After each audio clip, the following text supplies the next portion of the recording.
Good afternoon. My name is Kay Jacobson, and I am the History and Current Events Coordinator for the Ramsey County Libraries. And it's my pleasure to welcome you to Tuesday with the Scholar. And today we have two speakers. We have Bruce Richardson and Ray Wilson.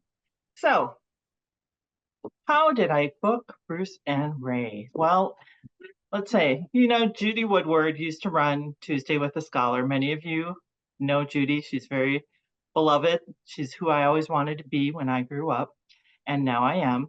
So when Judy recommends something to me, I listen to her, and she sent me an article about these two guys who written a book called Brothers. And she's like, they look nothing alike. How are they brothers? So it has to do with Bruce, who is, well, let's see, he's a Vietnam vet. He's someone who's worked with, oh, he has a Warburton MBA, a former CPA, a former CFO, many things on his resume. And wow, he started off on the East Coast and now he's, here in St. Louis Park. And Ray, well, Ray, he's someone who also from the East Coast, and he's done many things. He's retired pilot. He's someone who works with veterans, something he's very passionate about. And now he lives in St. Paul. So let's find out how these two came together. And I'm going to turn it over to you, Bruce and Ray. Okay, thank you, Kay. Thank you, Kay. We appreciate that. And we thought we would start by talking about how we became brothers and actually how we met. I was doing some work at the Minnesota Humanities Center, and it was called Minnesota Remembers Vietnam. And I got a call, and this guy said to me, hey, I'm working with veterans in the Veterans Court, and I can't make your Wednesday meetings. Can we just meet and have coffee and talk? And that's where we got started. And I was doing also some work with Minnesota Public Radio and Minnesota Public Television. And I got a call from Minnesota Public Television, and they said, hey, can you meet with us? We're doing a show, and we're trying to find out what we need. And I thought they wanted me. So I agreed. I told them Ray and I were meeting for coffee, and that we could get together. Why don't we meet before Ray and I meet? So the woman from public television and I met. After I got over my disappointment that she didn't want me, she showed me what she had, and she had arranged. They wanted 5 people. They already had 4, and she said, "Well, what am I missing?" And I said, "What you're missing is a Black Army officer." Well, after the talk that we did, I had a West Point hat that I had to put on. I said, all white guys look alike. So when Ray and I had never met, I said, so when he comes in, he'll recognize the West Point hat. And Ray came in a door behind me, and she looked over and she said, I think your guy just walked in the door.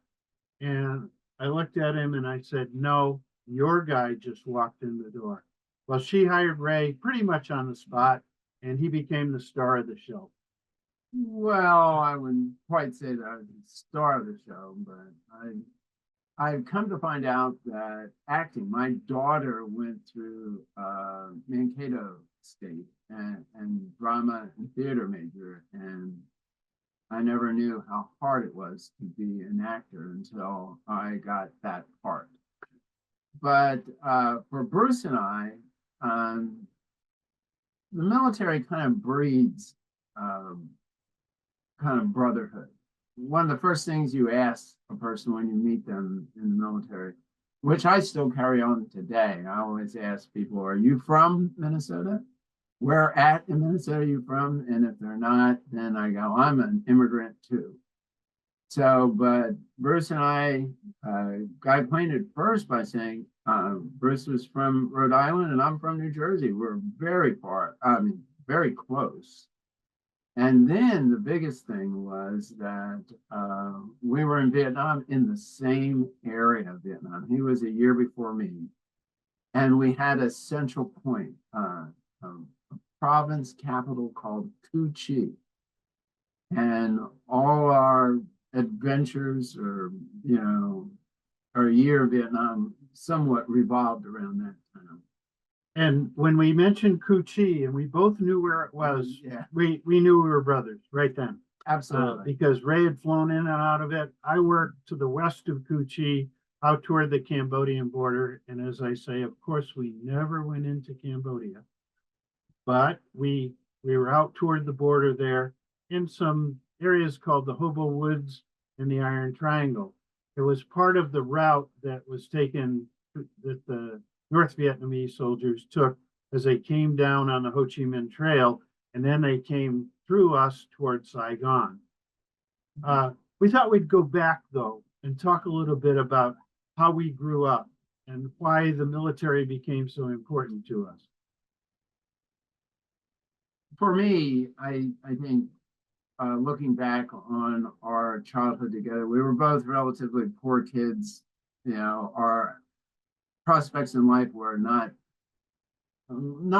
far above what our parents were doing at that time, if not just even with them, I think. But we all had, really dreams of doing things, like all kids of any type, or any place, that type of thing. So through elementary school, or actually even before, for me, I wanted to be a pilot. And I can't even explain why or when it first started, but there was a seed there that I had to live. I had to live it. My father and my uncles were all World War II. I had an uncle in Korea War, and I listened to their stories, and it inspired me that that's how you grew up to be a man, or those theories of manhood. So I started out as a young kid, and I remember my Aunt Callie taking me to the doctor's office for my first little physical going to kindergarten. And the doctor, being somewhat nice, tried to be nice, I think. I have not a lot of remembrance of this, but my aunt tells me that he asked me what I wanted to be when I grew up. And I told him very proudly that I wanted to be a pilot. And there was a pause, and he looked at me and said, "You need to try to be something you have a chance of being." And as a young kid, I blew it off, but my aunt took it to heart. And when I became a pilot in the Army, my aunt found that guy and told him, he was retired, and told him of that story. And there I was, a pilot. But one of the most important things about us being brothers is the fact that we have a shared experience in life.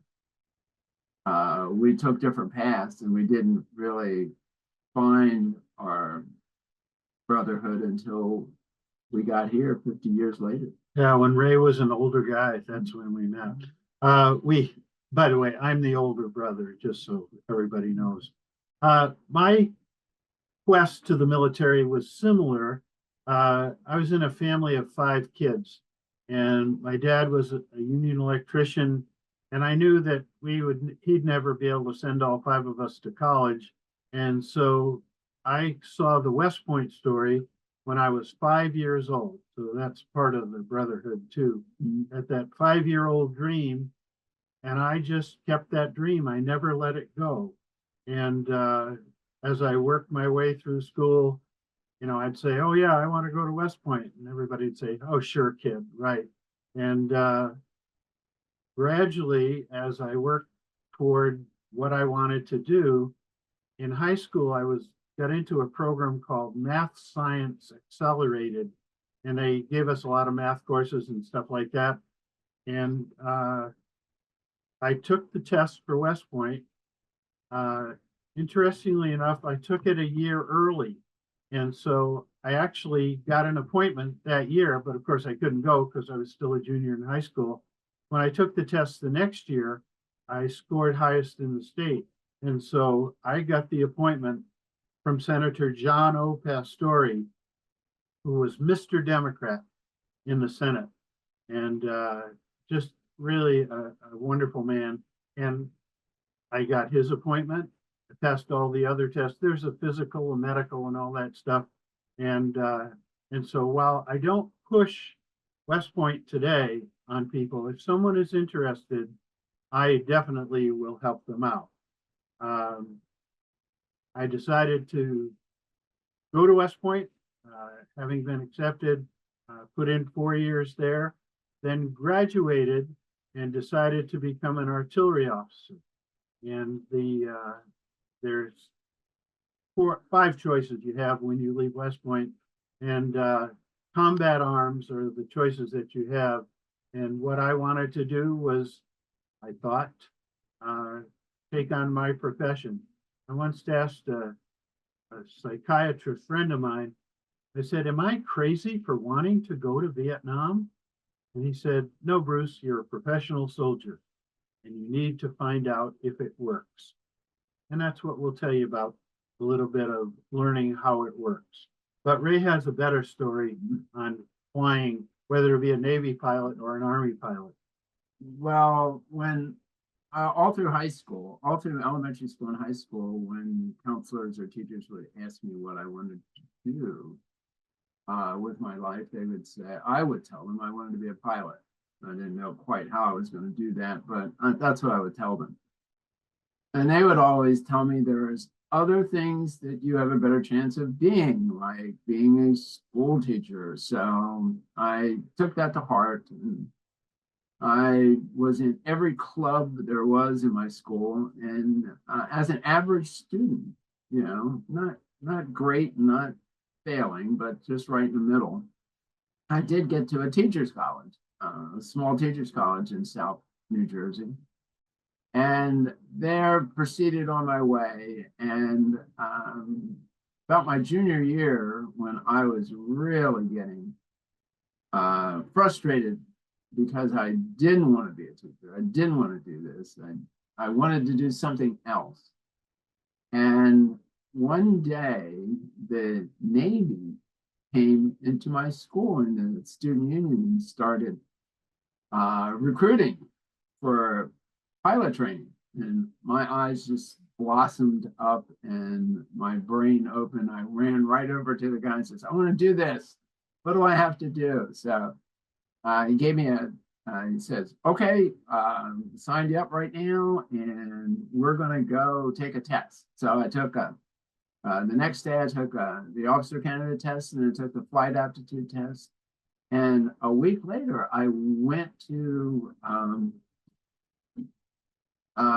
Willow Grove Naval Air Station in Pennsylvania, and I had my physical. And the physical was great until the eye exam. And then I was just slightly off. And the guy says, well, you can't be a pilot because your vision is just slightly off, but you can be a navigator, bombardier, a naval flight officer. And I go, what is that? And he says, well, you sit in the back or you sit on the side and you work equipment and you do this and you do that. And I go, I don't want to do that. I'm going to be a pilot. So I canceled all that. And I also started flying and taking lessons. And that was an event all in itself.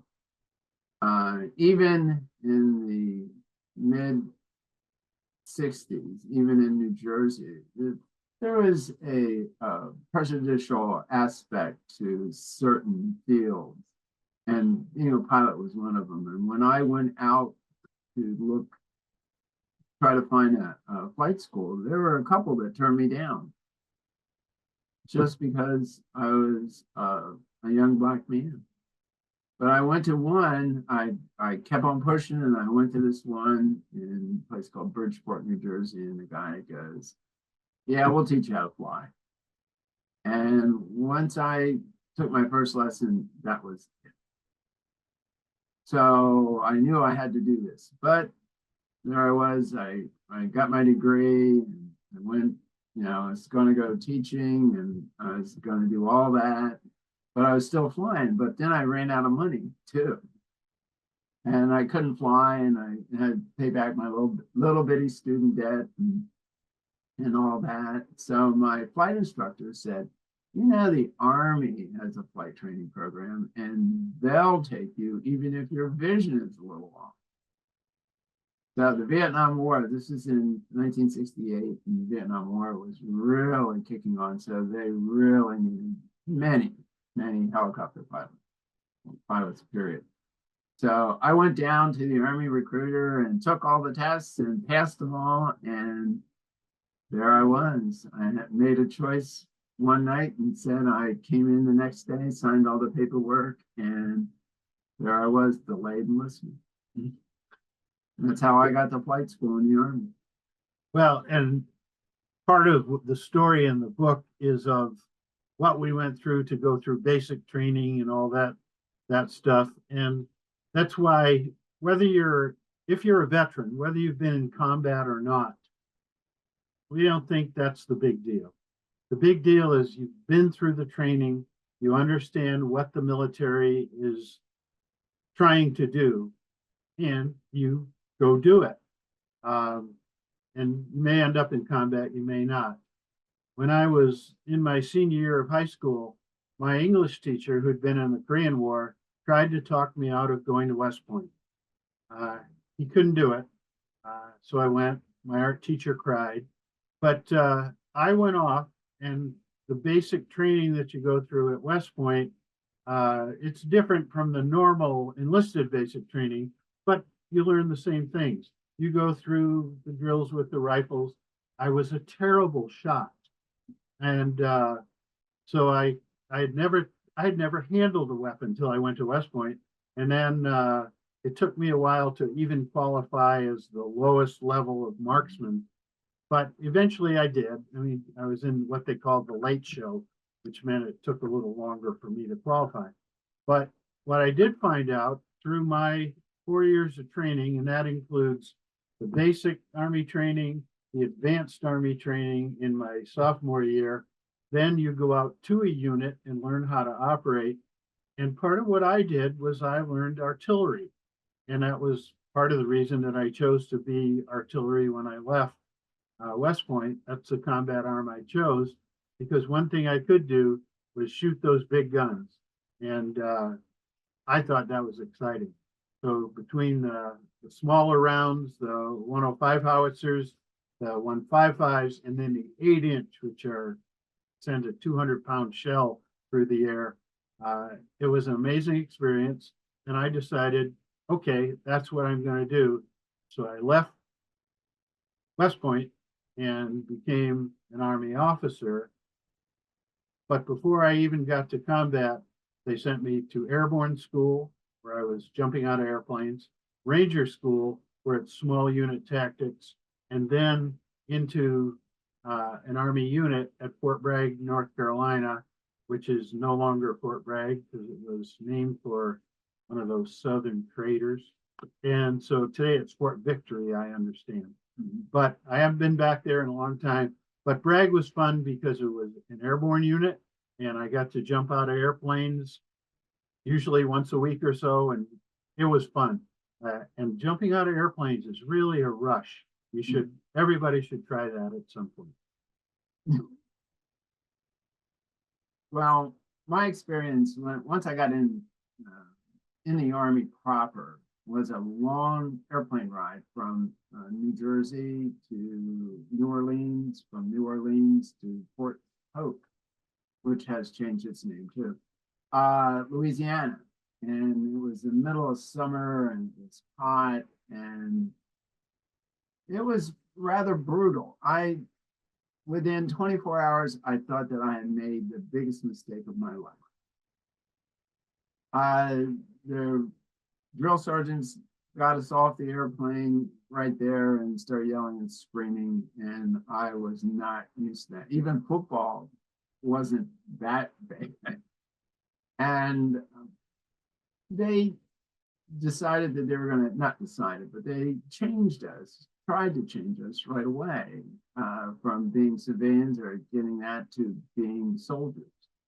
And I personally tried to resist that as long as I possibly could.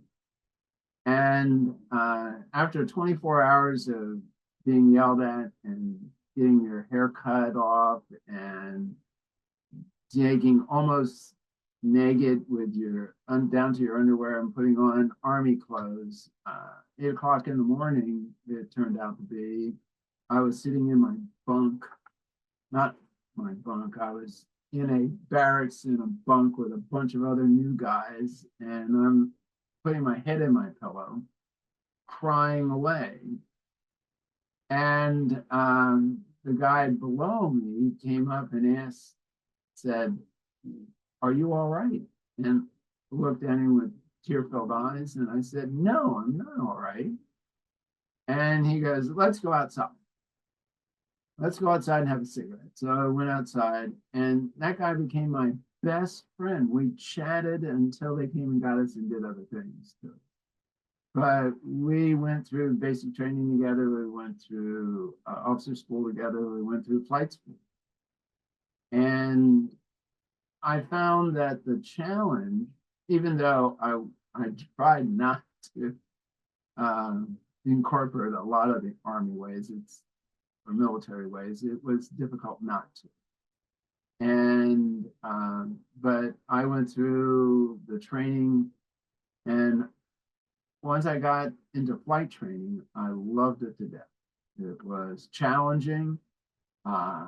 It was educational, and then it was physical and learning these new skills.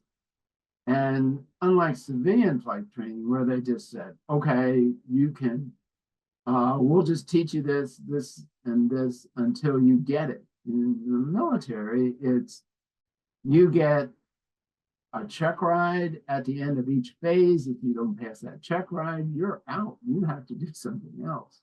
So it was fast paced and a challenge, but so rewarding. And that's what we both found in the military as we went through all these phases. Plus, at the time, we're about 22, 23 years old, and we're invincible. And by the time I was through airborne and ranger schools, I thought I was the toughest guy in the world. And when I went to Fort Bragg, I was with an artillery unit at first. We were shooting, we were jumping out of airplanes. But then I had an opportunity. A general officer needed an aide, and they sent me up to apply for the job. And the general had 2 questions. Do you play tennis? And can you write? How did you do in English in school? Well, I was the closest thing West Point had to an English major, and took a lot of Shakespeare courses and stuff like that and loved it. And so I could write. And my tennis game wasn't bad. I wasn't on the tennis team or anything at West Point, but I could play. And so General Blackburn and I got together, and I was his aide. It was the most incredible experience. So I saw the Army from the lowest unit level all the way up to the division level. And it was just an incredible experience.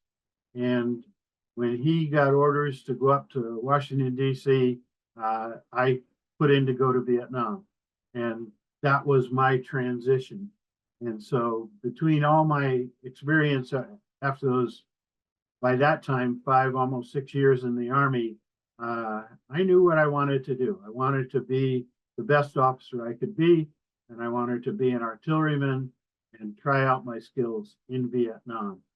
And it was really an interesting transition to go from Fort Bragg, North Carolina, to Vietnam, and to see what a difference that could make. It was a great transition to go from school directly to Vietnam. When we were ready to all graduate from flight school, a couple of days before, we all got our orders, and many of my class of '85 cheered, but most of us said, wow, we're going to war. And it really sobered us up, because now it's not theory, or it's not a possibility, it's a fact. So my friend that I met first day of basic training, we were looking at each other, talking a little bit, and one of the training officers came up to the group and said, if you want to get your buddy out of Vietnam, tell your wife and or sweetheart or mother that you want your buddy to be your escort officer. So we looked at each other, Tom and I, and an escort officer is the person that's going to supervise bringing your body from at that place, it was San Francisco, to the hometown of your best friend. So we looked at each other, and Tom and I said, we'll do that. That's what we're going to do, you know, because we are best buddies. And so I told my mom, and he told his mom, and we promptly forgot about that. And, you know, and after graduation, we said our goodbyes and said we'll meet in Vietnam and all that kind of stuff. So after 30 days leave, I'm on my way to Vietnam. I'm not really afraid. I'm kind of excited, but it's the anticipation of this whole new world, this whole new event that's going to take place in my life. You know, my father, my uncles, and all the people that I looked up to were World War II veterans. So I had that. So I wasn't very afraid, but I was anticipating of the change that it would be. And it was. I got there, and within a few days, I was flying missions, and I flew almost every day. I got well over 1,000 hours of combat time, and there were days where I would fly a month in a row, 28 days in a row I would fly. And the experience when you first got there of being very enthusiastic about the war and what you're part of that war is, was amazingly high.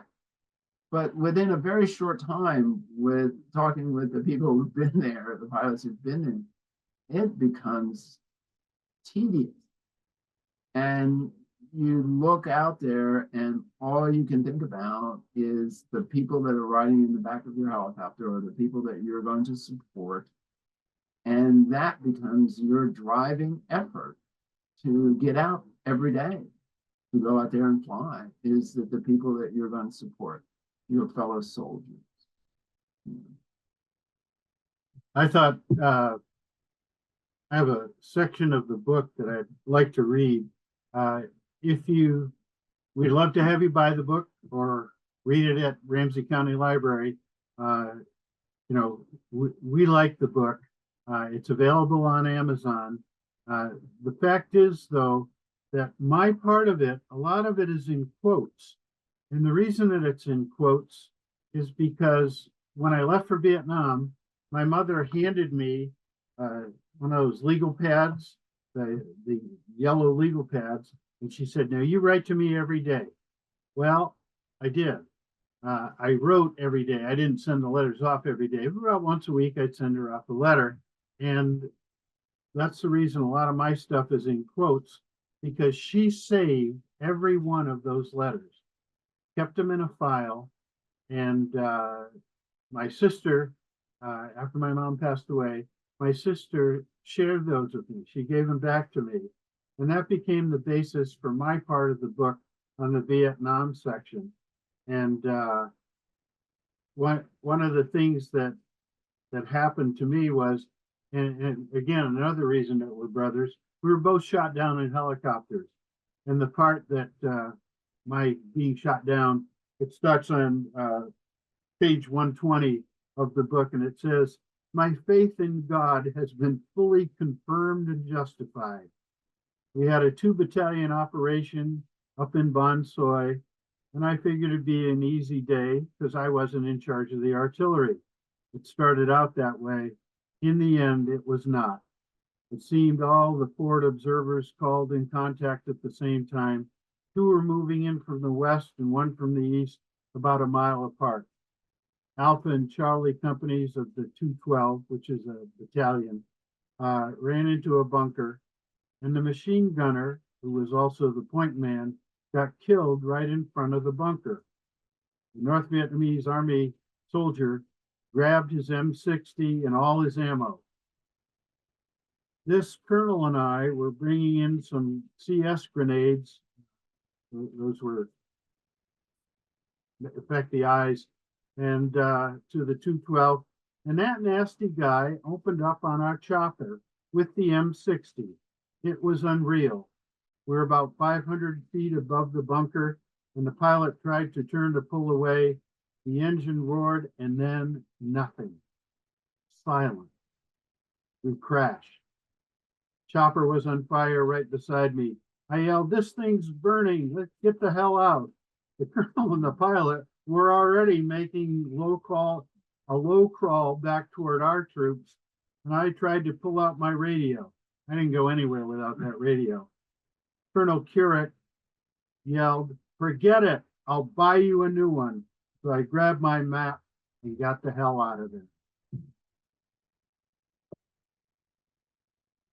Yeah, it is. War is lots and lots of excitement, but mostly, like what Bruce is saying, mostly it can get very dangerous at that time.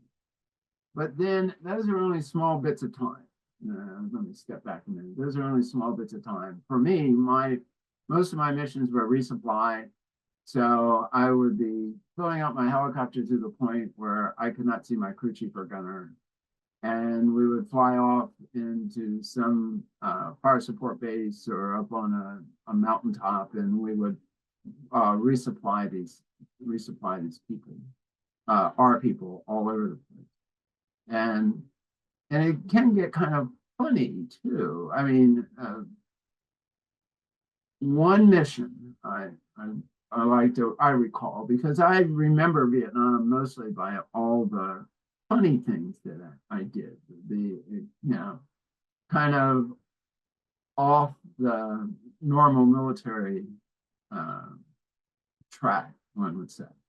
But I resupplied this one hilltop, and all afternoon I was just dropping off supplies and going back and getting more, and they were going to get their month's supply. Well, anyway, last lift up, I was going to tell the sergeant in charge of the base, "Listen, this is it. If you got anything for me to come down," he says, please, could you do one more trip?" And I went, "No." And he says, please, one more trip, sir." I went, "Oh, okay, one more trip." So I went down and I got there at the base, and there were 25 cases of beer waiting. So they put 25 cases of beer in my helicopter because these guys hadn't had any beer in well over a month.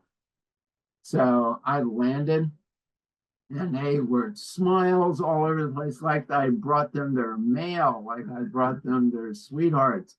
It was amazing, something other than sea rations. And so they're waving and smiling, and we took off to go home. One of my crew chiefs says, "Hey, sir, they left us 2 6-packs of beer." So that was one reward. But on another really sad note, Bruce and I had best friends that were killed in the war. And it's really dramatic, to say the least, because I was 23. I was 23 when I got there, so I was almost 24. Well, my best friend Tom was killed. He was flying in an area further north than I was. We weren't in the same unit. And I was out on a mission and I was told to come home, come back to base. So I said, why? Because you're going to be an escort officer. And I went, what the heck is that? And nobody knew. So when I got back to base, the operations officer said, do you know Tom Burnett? And I go, yeah, I do. And he goes, he was killed a couple days ago, and you're going back to the United States. You have 30 minutes to get your bags together and catch the plane back to the States. And that's how I found out that I was going to be an escort. And of all the things that I've ever done in my 22 years in the military, that was to escort his remains back and to conduct his funeral and to be with his mother was the most hardest and the most rewarding thing that I've ever done, I think, in my whole life. Well, these things, losing best friends over there was a difficult thing. My loss occurred. I was shooting one day and my voice came from behind me. Richardson, you don't know what the hell you're doing. And it was Gary, one of my friends from West Point. We lived very close to each other. He was from Massachusetts, I was from Rhode Island, and we would drive back and forth with our parents from West Point to home. And Gary, we had just had a beer run too. So we had a couple of beers and smoked a couple of cigars. And then he told me while we were having dinner that night that his daughter had just been born. But he was going to stay an additional 6 months in Vietnam because he had a chance for a combat command. He would command an armor company, Air Mobile, and that was his opportunity for combat command. It was a big deal to us. So he signed up for that additional 6 months. He got the command. And then a month later, the Sergeant Major came out to where I was.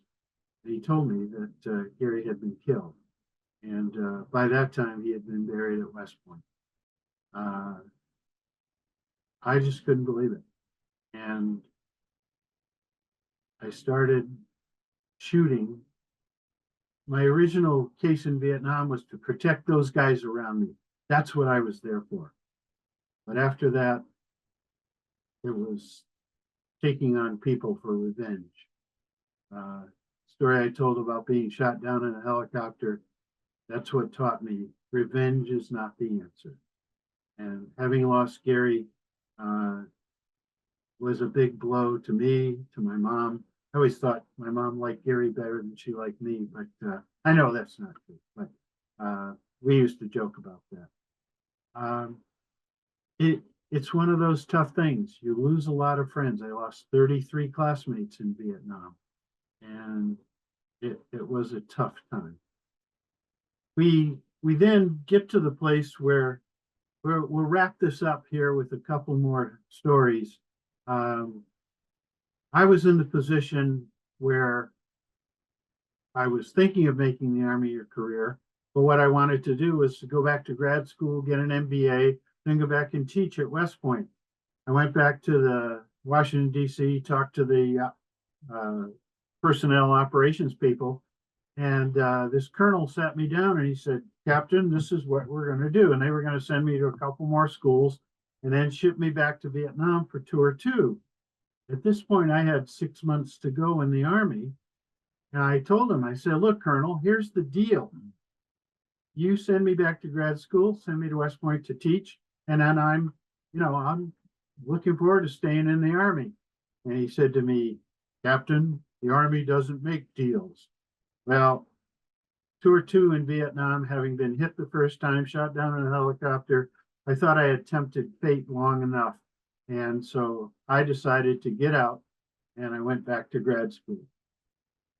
For me, I was in Vietnam for about 11 months, and it was time to go back to the States and find out what I wanted to do with my life right then and there, whether I was going to get out of the Army or stay in. So I wrote letters to my mom and letters to some friends and asked for some advice and what I could do when I got out. And it seemed like it would be the same old thing, just teaching history or, some factory job or something like that I had during the summers when I was going through school. And I decided, no, I really like flying, so I'm going to stay in the Army. So I went to personnel in my company and I said, I want to stay in. And the sergeant said, sure, you can fill out this paperwork and you'll stay in. Where do you want to go? And I go, I want to go someplace on the East Coast. And the guy looked at me, the sergeant said, sir, do you like Vietnam? And I went, no, I don't. And he goes, if you stay in the Army and you go back to the States, you'll be back here in 18 months. He said, why don't you go to Europe, go to Germany, and you'll be 3 years there, and then you'll have another year and a half back in the States before they could send you back here, and this war will be over by then. And I went, okay, I'll do that. And he was absolutely right. And I went to Europe, I went to Germany, and it started for me exploring the whole world, because I had never been more, before I joined the Army, more than 300 miles away from Salem, New Jersey. And now I've been all the way across the United States. I've been off to the western part of the Pacific, and now I'm in Europe. I loved it. I loved it. And all the units where I participated in had a little bit to do with history too. There was the Arab-Israeli War of 73, and I had a little bit to do with that. And then there was, I came back to the United States and I went to Honduras. And when I went back to Germany 2 or 3 times, 2 more times. But then at the end of my military career, I was a part of Panama in 1989, before I decided in 1990 that it was time for me to retire. My career became a lot less exciting than Ray's. I got my MBA from Wharton, went off to become a CPA. During that time, or after that time, I did some entrepreneurial things, started a couple of companies, went bankrupt a couple of times. But at the same time, I got married in the process. And that was an exciting part of my time, because we settled down. The entrepreneurial thing went away because at one of the times we had bought a house, and she, who must be obeyed, told me that if we lost the house, I would lose her. Mm-hmm. And I didn't want to do that. So I went the finance route, became a CFO for a couple of different companies here in the Twin Cities. And it became really a good career for me, and just set our family up. So 2 kids later, 2 grandchildren today, it really was an experience that I never expected, especially after leaving Vietnam. And I had to grow up. I had to become more educated. I spent 16 years on the St. Louis Park School Board, and that was exciting too. For me, deciding to leave the Army was not that difficult. I was 44 years old, deciding that I needed to try something else in life. So I sent out like 30 resumes to places, both flying and non-flying, and I ended up in Minnesota because I was married to a woman who had roots here in Minnesota at that time. And I took a job with Northwest Airlines as a simulator and classroom instructor, and decided that I needed to get all my airplane ratings. And I did for over a couple of years. And then when Northwest had an internal hiring program, I applied, and I got a job flying big airplanes, fast airplanes, and I really loved that. Then I got too old to fly for the big guys, and decided that I wasn't done flying. So I went to work for Lifelink, and I flew with them for another 7 years, and flying helicopters, and I loved it again. But then 7 days on, 7 days off, 12 hours a day kind of wears you down. I retired from there, and working with veterans is immensely rewarding. I work in the Ramsey County Veterans Treatment Court, and I'm a mentor and I've been doing that for like 10 years now. And that is the most rewarding thing, to help fellow veterans who've fallen on their luck, have drug abuse problems and criminal problems, and get them back on their feet and moving on in their life is amazingly wonderful thing to do. Well, and so you can see why I chose Ray for a brother. When we got together, I was talking to the kids in schools when they hit either the book, The Things They Carried in English class, or they get to Vietnam in their history class. I would get invited in. Well, the story became much better when Ray and I did it together. And then after we'd done that together for a while, and by the way, we don't push the military, we don't push combat. What we tell kids is that if you want to be successful, even if you're poor kids, we grew up 200 miles apart, gradually came together, and finally in Vietnam just missed each other by a year. But we came together in Minnesota. And by that point, we were both retired, both successful, and both saying, hey, what do we want to tell these kids? So part of our reason for writing this book, Brothers, was to tell these kids that you can be successful. You set your mind to the goal and don't quit. And don't let anyone, any doctor or anybody else, talk you out of it. Now I think that's probably our biggest draw together, is doing that. And we like to look at also the fact that not only are there people that will try to keep young kids from their goals or from their dreams, but there's so many more people that are going to try to help you, push you forward, make your dreams come true. And I think that's the biggest story of anybody's successful life. And that's the story of my successful life, is that I've always found people who are going to help me out. And I dream about. So that's how we've grown up. That's how we got to where we are today. Ray's just a kid. He's a year younger. But so I'm the big brother. So now, as the big brother, we can take it back to Kay and to open it up for any questions you may have. Okay, so thank you for sharing so much. We're going to have you share more when you answer our questions here.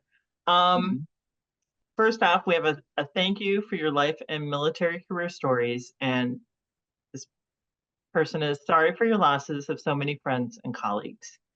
During or after the Vietnam War, did you have any misgivings about the advisability or morality of the war? I know you can be as concise or open as you want to be on that one. I'll go. I was back in mid 1970s. There was a program. It was on public TV or production. It was called A TV History of Vietnam. And it was like a 10-part thing. And I watched that, but I think that I was really very too close to the war to really think about what it was, you know, whether it was moral, whether it was right, whether it was wrong. There, a lot of people have said once you're in a fight, a war, you get these blinders on, and you're only looking at your little part and what you do, and you make those moral judgments on what you do. I mean, what that war on what you do and how you make it. So I think for me, I was pretty lucky. I mean, in the sense of that moral value, because my job was to bring supplies in, bring troops in, bring their mail in, take them out when they're going on R&R, when they're going home, doing those things. I only shot my personal weapon one time, you know, and that was just as a whim to get over in a combat assault, to get over the fear. I just stuck my 38 out the window and shot off 6 rounds, put it back in, and that's the last time I ever shot anything. But lately, over this, I'd say a month ago, Ken Burns's series on Vietnam. Well, I watched it when it first came out, and now I'm watching it again, and it has touched me to the point where there were episodes or parts of episodes where I almost started crying, if not crying, and where I feel that the war was such a mistake. And since I was a history major, and reading about Ho Chi Minh and the nationalist movement of that time, yes, I really feel now that we as a country were in error. We literally backed the wrong people. And that's one of the things that Ray and I have discussed, that perhaps we did back the wrong side, because, you know, Ho Chi Minh came and asked for help. And when he finally got it from the communists, I mean, it was a mistake for us not to support him and not to help bring peace to Vietnam, especially after their having been subservient to the French for so many years. It was a mistake. And we've made mistakes before, perhaps in Iraq. Perhaps the Israelis are making a mistake today to blow away so many people. It's not right, especially when you have that much power. Yeah. So many veterans of your era, and actually I can think of even like my dad being a World War II vet and things like that, have a hard time discussing their time like in Vietnam or in, you know, openly. Do you think this has helped you as a veteran, or what helped you as a veteran deal with being able to discuss or not discuss things? Yeah, I think that's one of the things that we do when we talk to the kids, the students in high school. We tell them, we say, if you know a veteran, get them to talk. When we've talked to Vietnam, and we've talked to all different groups, what we say is, you know, write it down. It's cathartic. It's something that gets you through the PTSD, and so many are suffering. I mean, the guys Ray supports, a lot of times they get in trouble because they're still having those episodes of PTSD and don't know how to get over it. And we say, talk about it, open up, talk to people, find someone to talk to, find a brother. I was once I got out of the Army and I came here and I settled in, and I decided that I'm going to use the GI Bill for flying. And so I used it for my flying. And got all my ratings out, but I had a big chunk left. Mhm. So I used it to go back to school, and I went to Metropolitan State, and I took many courses. And one of the courses I took was a history of American involvement in Vietnam. Just to see, it's another thing that changed my outlook on the war. And I got to that class, and there was about 30 people in the class. It was a night class, you know. And of all those 30 people, only 3 were Vietnam era veterans. Well, one of them was anti-war, and I found out that anti-war protester and organizer and at the University of Minnesota. And I learned a whole bunch from her. And the other guy was a Navy CB, and we would just chat away. But everybody else in the class was under 25 years old or thereabouts. And when we went around, when our instructor asked why we were in class, to a person, these younger people would say, because my dad, uncle, aunt, mother, cousin, who was part of the war, either Vietnamese or U.S. military or, you know, Vietnamese immigrant, they would not talk about the war. So they needed to know about what their family members went through. Mhm. So at each break, it seems like we 3 veterans of the time were just asked question after question after question, because these people wouldn't answer. But you know, I mean, people wouldn't tell their family members.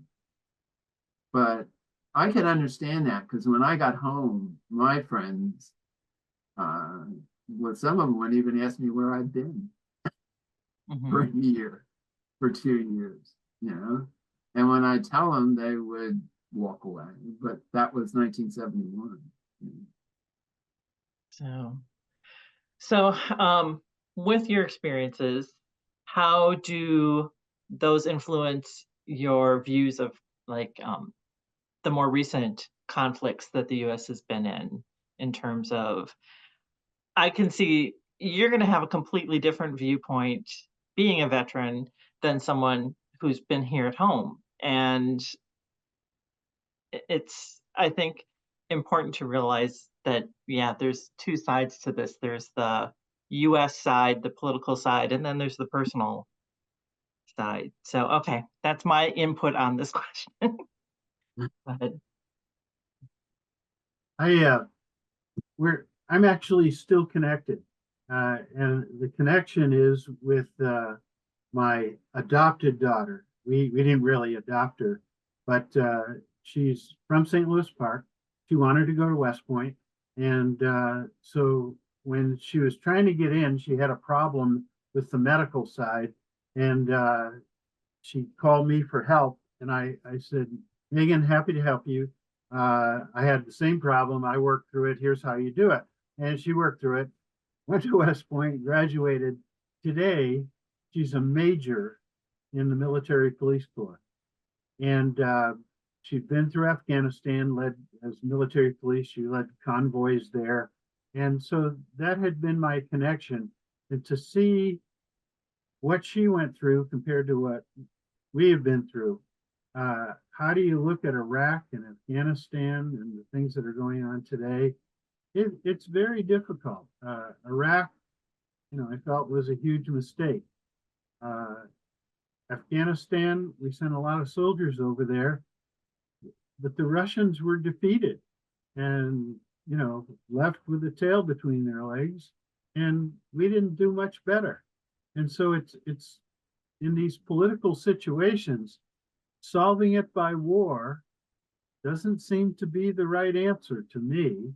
And we've run into many problems today and messed up a lot of young soldiers because the military is all volunteer today. I agree with Bruce 100%. I think that personally divide the conflicts today into the political aspects and the military aspects of them. And the military aspects are the very least, last, most final thing you can do. And I get very upset about the lack of negotiations and compromises and things like that. Being in a war and experiencing a war really shows me how futile it is, that it can be.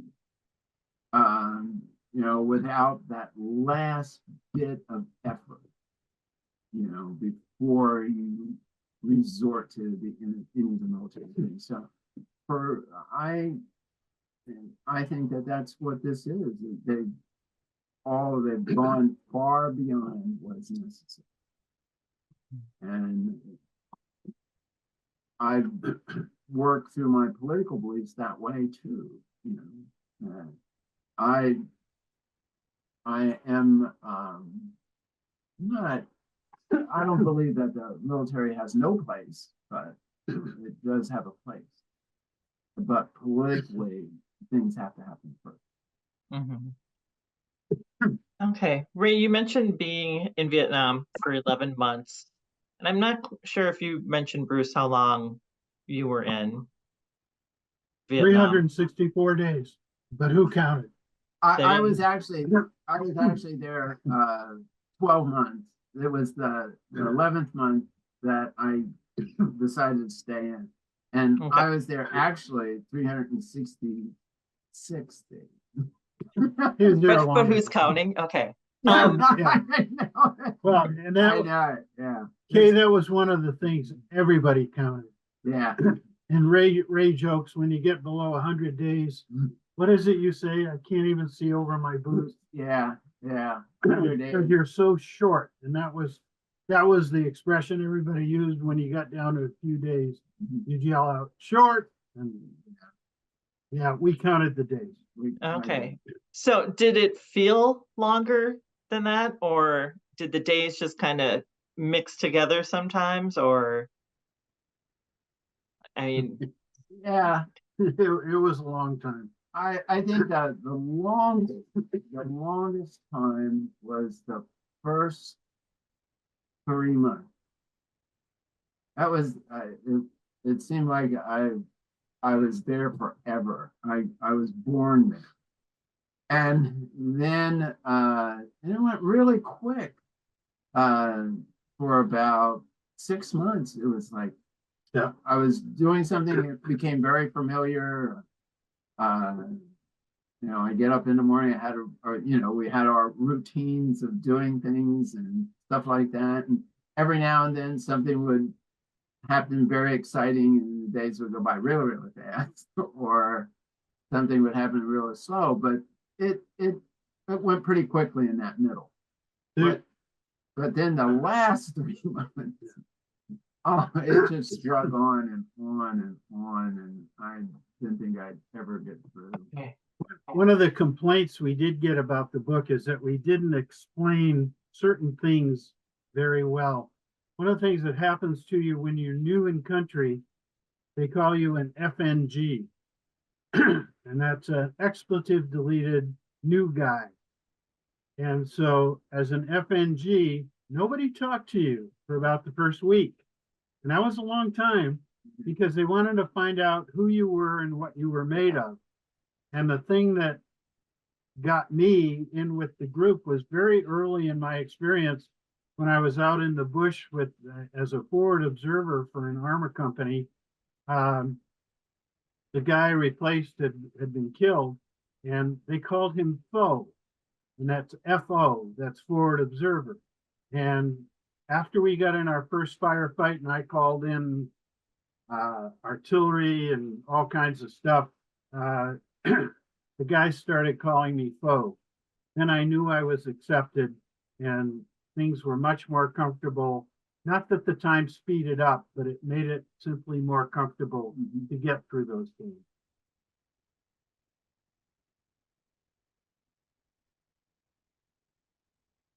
Okay.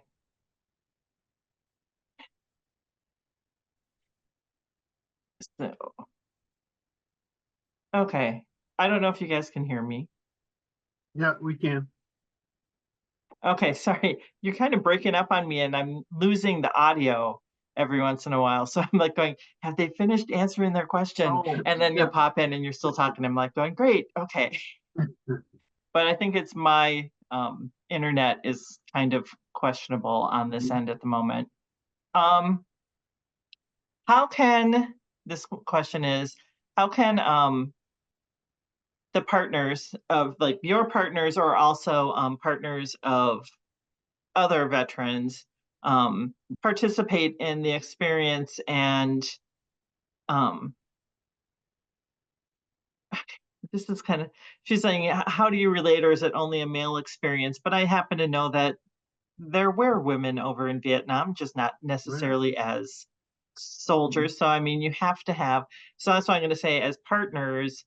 um, what's one of the best things that they can do, and I would say that would be with family too. What's one of the best ways to help encourage them to talk and deal with Well, just the experience.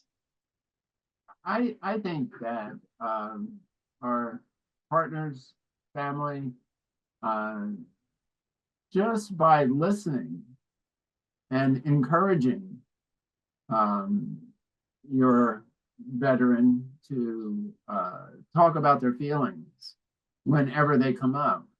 Um, there are times today, my military career goes a long way and a long time, and I will cycle between Vietnam and um, events in Germany and events in Honduras and events in Panama. And my wife is very good at listening to me and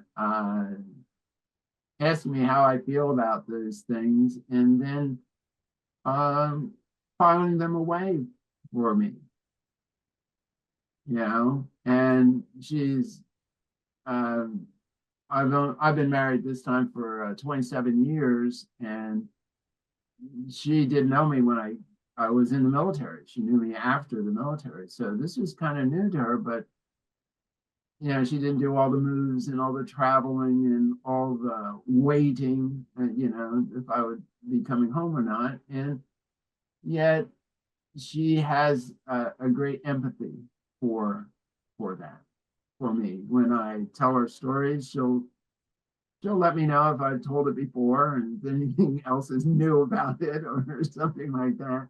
But she'll always listen, and that's the most important part. And Kay, I think Ray is right there. You know, how do you get people to open up? We've been fortunate to find each other and to use the book and to discuss with schools and with other places, you know, just what we have been through. And again, we don't push the military, but if someone is interested and if someone, there's a path there for people to figure things out.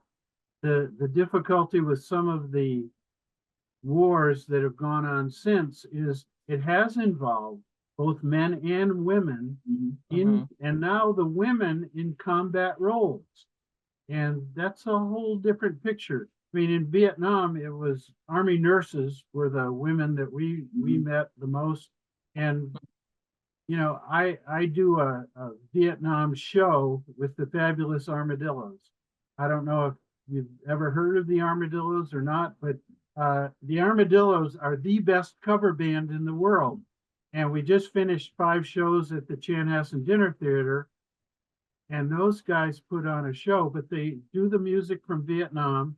And a Marine Vietnam veteran and I introduced 3 of the numbers each, and then an Army veteran of the Iraq War. And so we get to tell stories. But what I love is the people who come up afterward, especially, you know, and from the Vietnam era, it's the guys, but the women will come up and they say, hey, I'm a veteran too, and this is what I've been through. And when they tell their stories to us, that means so much. But the Vietnam veterans specifically, what I find most amazing is they'll come up to Sam and to me and say, "Oh, where were you in Vietnam?" And now I was here, and start telling their stories. And the kids, who are now 40 years old, 30, 40 years old, are standing behind them wide-eyed. And they'll come up to us afterward and say, "He's never told us that before." Mm-hmm. And that's what I think, how, as Ray says, how do you get them to talk? How do you get them to let their feelings out? Especially those that are suffering still from PTSD, and especially from these other wars. Both men and women feel it, and you don't even have to be in combat. You just go through that training, and it can mess you up, but it can also help you if you can talk it out. It can be a big help to you. So, okay, someone's asking, they've read reports that Vietnam veterans were treated poorly when they returned to the US. And was that your experience when you returned? Yes. Yes, indeed. I landed in Travis Air Force Base, north of San Francisco, at about 2 a.m. and go through customs and get in line, and you got your bag open, and the guy's going through your stuff, and the guy looked at me, one of the inspectors, looked at me and said, "Where are you going?" And I'm going back to New Jersey, and he goes, "You going out of San Francisco?" And I go, "Yeah, I am." And he goes, "Get there before 8 a.m. And I went, "Okay." So, like obedient soldier that I was, I got there pretty early, about 7, 6, somewhere around there. And I went up to the USO and took a shower and changed my clothes to a crisper uniform so I could meet my mom. And as I came down the stairs I looked out the front door, and all the protesters, were out there, and all the soldiers and sailors and airmen and Marines had to run a gauntlet sort of up and through all this, and they were called most unflattering names, and I don't think anybody was actually struck or anything, but just the verbal abuse. Mm-hmm. Horrid. And then, so I filed that away, and when I got back to, when I got on the airplane, it was like, I was almost invisible on the airplane. There was maybe 1 or 2 other soldiers on board in different spots of the airplane, but our seatmates, our row mates wouldn't talk to us, wouldn't look at us.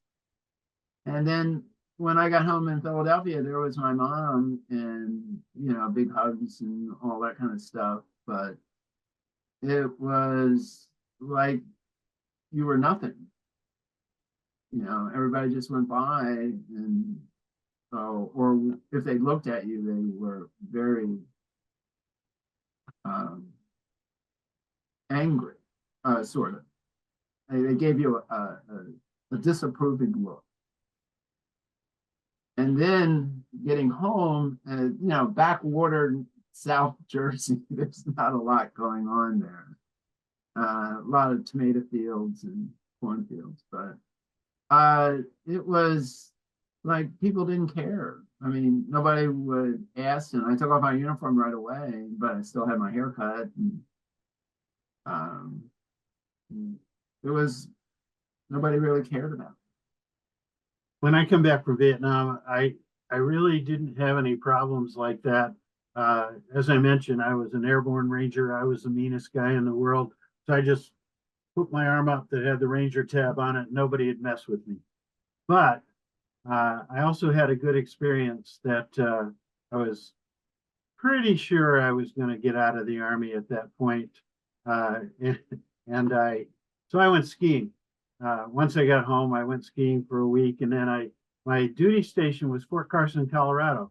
Well, Colorado Springs is a military town, so Mhm. there wasn't much protesting going on there.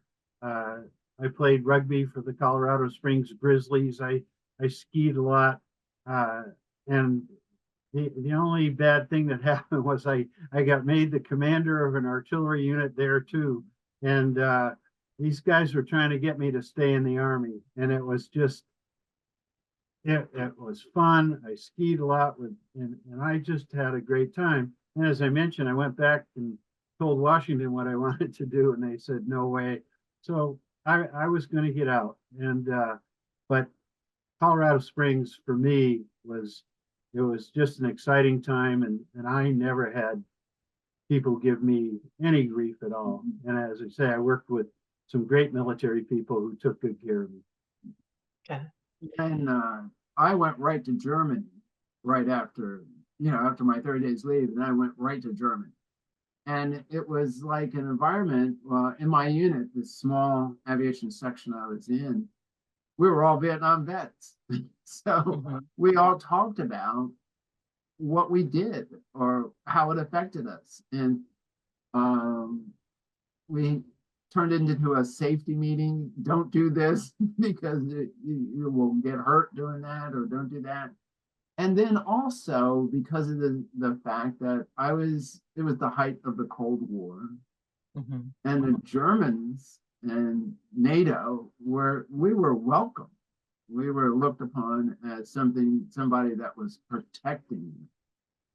So I kind of got over all that distress of the civilian, in the United States, of my fellow Americans, by just going over and protecting someone, And then when I got back to the United States, it was all over, and nobody cared about Vietnam anyway.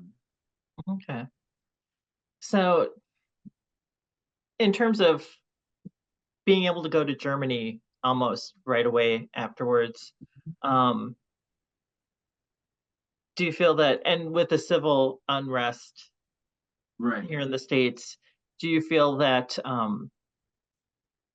that helped you? Was there more of an egalitarian sense in the Army in terms of less discrimination in your unit and the military overall? Did you experience less, or do you feel that, because I know that um, things became desegregated a little bit in the Mhm. Army earlier than in other aspects of life. And so this question is like wondering if how much it affected you in your military life. And I'm just thinking that probably, I don't know how Europe was compared to the US at that time. That is a very, very good question, because one of the reasons I stayed in the Army over being a civilian, when I joined the Army or thought about the military and on it seriously, there was only one or two Black pilots flying commercially in the United States. Mhm. I knew all that. And in the military, I was placed in a position where my skills were the most important thing. My education was the most important thing. When I went to another unit, it wasn't there was a Black guy going to this unit. They didn't know that. There was a pilot with Right. these experiences going to that unit. And even though the military is made up of individuals,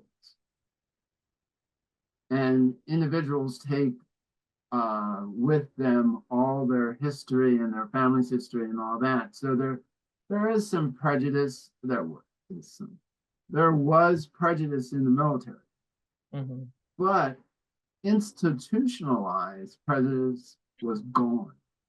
And, I could apply for a school, and if I had the qualifications, I would go. If I wanted a command, or if I wanted this, or I wanted to do anything, if I was qualified, I would do that. And that was so important to me.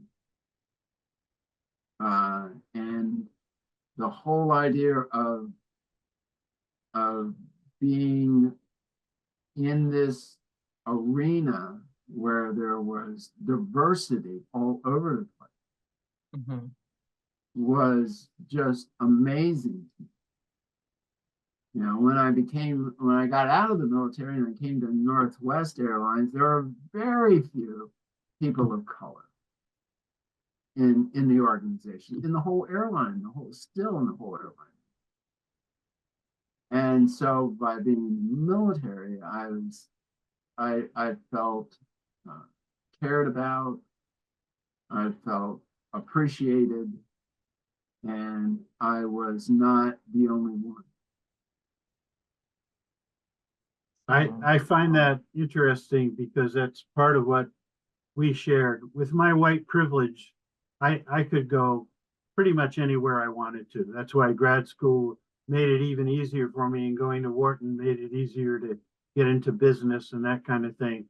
Whereas Ray's time in the military, where, you know, some of the best people I knew were Black soldiers. My first sergeant, when I came back and commanded this unit at Fort Carson, Sergeant McDonald was one of the finest soldiers I've ever met. And he ran that unit. I commanded it, but he ran it. And it's powerful stuff, that interaction in the military. Not to say there isn't prejudice, there is. It doesn't go away just because you're in the Army. In fact, in some cases it gets tough, and Ray has stories about that too.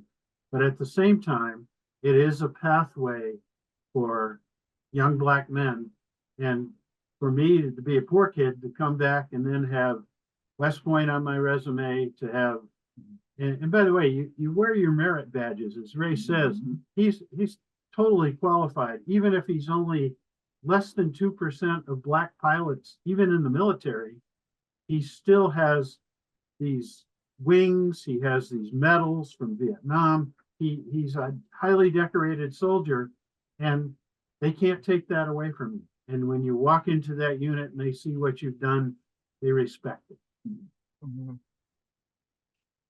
Well, we have a thank you for sharing your experience and for writing this book, from a 70-year-old Vietnam War protester who appreciates the perspectives and stories that you've been sharing. And I think that's the important thing about, I mean, history.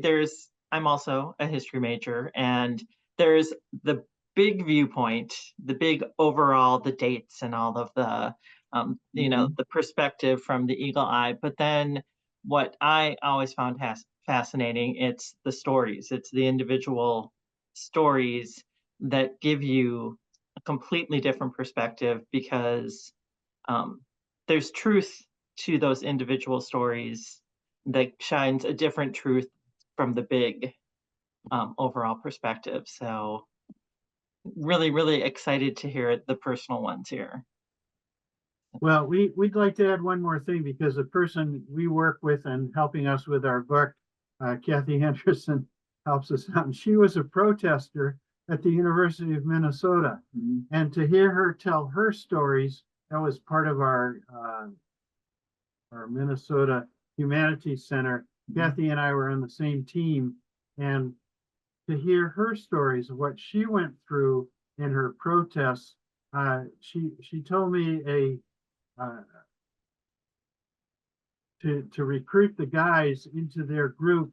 She told me that their swan song was "Girls say yes to boys who say no," and they, in those Vietnam days, I mean, they're just really great people, and they were protesters, and we found out they could become really great friends. And Kathy has been a great help to us with the book.